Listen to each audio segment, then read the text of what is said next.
अस्सलाम वालेकुम व्यूअर्स, कैसे हैं आप सब? ठीक ठाक हैं व्यूअर्स। आज के इस वीडियो के अंदर मैं आपको रिसेंटली जो मेरे साथ एक बहुत ही अजीब व गरीब बात हुई है वो बताने जा रहा हूँ। और मैं ये समझता हूँ कि मुझे उस बात की वजह से बहुत ही ज़्यादा अच्छी लर्निंग हुई और मेरे लिए बहुत ही ज़्यादा एक एनर्जेटिक और पॉजिटिव पॉइंट था। तो मैंने सोचा क्यों ना मैं अपने बहुत ही प्यारे व्यूअर्स के साथ इस बात को शेयर करूं कि देखिए, मैंने आपको शायद अपने एक वीडियो के अंदर बताया था कि जी किस तरह से मतलब मैंने गाड़ी चलाना सीखी और मैंने क्या मतलब इस तरह से किया। वो सारी की सारी जो चीज़ें मैंने की थी वो मैंने की थी मैनुअल गाड़ी के ऊपर। जिस गाड़ी को आप मतलब गियर खुद मैनुअली शिफ्ट करते हैं अपने हाथ से, लेकिन जो आजकल की टेक्नोलॉजी है वो ज़्यादातर है ऑटोमेटिक गाड़ियों की, ठीक है, जिसके अंदर हर चीज़ जो है वो ऑटोमेटिक होती है और गियर वगैरह ख़ुद ब खुद शिफ्ट होते हैं आपकी स्पीड के मुताबिक। तो नो डाउट उसको भी चलाना एक बहुत बड़ा चैलेंज था मेरे लिए। तो अभी रिसेंटली जो है ईद पर ऐसा हुआ कि सेकंड डे मैंने अपने एक फ्रेंड के साथ प्लान किया हुआ था कि मैं और मेरी फैमिली जो है वहाँ पर जाएंगे और हम उसके फार्म हाउस पे जाएंगे उसको मिलने के लिए। तो हमने प्लान किया और हम जब गए तो मेरे पास एक जो है ऑटोमेटिक गाड़ी थी। तो मैंने जब उसको चलाया तो मुझे जो सबसे बड़ा प्रॉब्लम फ़ील हुआ वो ये था कि गाड़ी को मैं समझ नहीं सका सही तरह से, जिसकी वजह से गाड़ी बहुत सी जगह पे रुकी भी सही। और इवन के एक दफ़ा तो ये हुआ कि रोड के दरमियान में जो है जब मैं गाड़ी को टर्न कर रहा था तो गाड़ी एक जगह पे रुक गई। तो आप यकीन करें कि मैं उस वक्त ऐसा हो गया था जैसे कि मुझे रोना आ रहा है कि यार मुझे गाड़ी क्यों नहीं चलानी आ रही।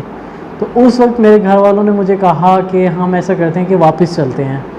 तो मैंने उनको कहा कि नहीं, वापस तो नहीं जाना, हमने दोस्त के घर जाना तो हम जाएंगे। तो हमने फिर जो है किसी तरह से मैंने गाड़ी को दोबारा से स्टार्ट किया और किसी तरह से गाड़ी को प्रॉपर तरीके से मोड़ा और मोड़ने के बाद फिर दोस्त के घर की तरफ जब सफ़र स्टार्ट किया तो मैंने सीट बेल्ट नहीं पहना हुआ था। तो मैंने कोशिश की कि गाड़ी को चलते हुए मैं अपना सीट बेल्ट जो है वो बांध लूँ। तो जब मैं ये सीट बेल्ट बांध रहा था तो एकदम साइड से, मेरी ड्राइविंग साइड से मतलब राइट साइड से एक बाइक वाला आया और गाड़ी के अंदर काफ़ी ज़ोर से हिट हुआ। मुझे ऐसा लगा कि शायद वो गाड़ी के अंदर आके बहुत ज़ोर से हिट हुआ। तो मैंने जब उतर के देखा तो अल्हम्दुलिल्लाह से कोई इतना बड़ा नुकसान नहीं हुआ था। तो इन चीज़ों के बाद जो है ना वाकई में मेरा भी दिल किया कि यार मैं वापस जाके गाड़ी खड़ी कर दूं कि यार मुझसे नहीं चलने वाली, लेकिन मैंने कहा नहीं, मैंने जाना है। तो यहाँ पर मुझे जो मतलब मेरे लिए लर्निंग पॉइंट ऑफ व्यू था वो ये था कि मैंने ये कहा अपने घर वालों को, जब मैं बाद में वहाँ से वापस आ गया तो मैंने अपने घर वालों को ये कहा कि अगर मैं उस वक्त आप लोगों की बात मान लेता और वापस आकर गाड़ी खड़ी कर देता, या मैं अपने दिल की मान लेता, दिमाग की मान लेता और गाड़ी वापस लाके खड़ी कर देता और आगे ना जाता, तो शायद हमेशा मेरे दिमाग के अंदर और दिल के अंदर एक डर बैठ जाता कि यार वाकई में जो ऑटोमेटिक गाड़ी है वो मैं नहीं चला सकता। लेकिन अल्हम्दुलिल्लाह मैंने हिम्मत नहीं छोड़ी और मैं गया भी सही, वापस भी आया, बल्कि और भी जगहों पे घूमता रहा। तो बल्कि एंड के अंदर जो है ना मेरा हाथ बहुत ज़्यादा स्मूथ हो गया था और मैं बड़े अच्छे तरीके से गाड़ी चला रहा था।